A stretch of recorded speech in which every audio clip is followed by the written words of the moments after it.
Top quality और consistent performance के लिए सिर्फ सिल्वर पंप नाम याद रखना। जम्मू काश्मीરના રામબનમાં ફસાયેલા ગુજરાતી પ્રવાસીઓ આખરે હેમખેમ વતન પહોંચી ગયા છે। 19 એપ્રિલે રામબનમાં વાદળ ફાટતા અનેક પ્રવાસીઓ અટવાઈ ગયા હતા, જેમાં ગાંધીનગર અને વાવોલના 21 મુસાફરો પણ હતા।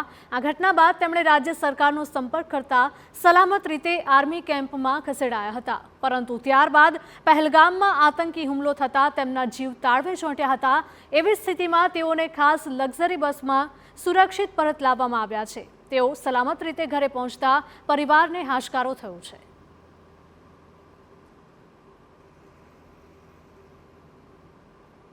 કાશ્મીર જતા હતા એ જ રાત્રે લગભગ 2-2:30 વાગે થોડા પહેલાં નાના પથ્થર પડ્યા અને પછી જોરદાર અવાજ સાથે વાદળ ફાટ્યું અને સખત વરસાદ એવું બધું હતું અને ત્યાં આગળ બરફ બહુ પડતો હતો અને ત્યાં આગળ પછી અમારી લક્ઝરી રોકાઈ ગઈ, કારણ કે ત્યાં આગળ ખટારા બહુ જ આગળ હતા એટલે ટ્રાફિક જામ થઈ ગયો હતો।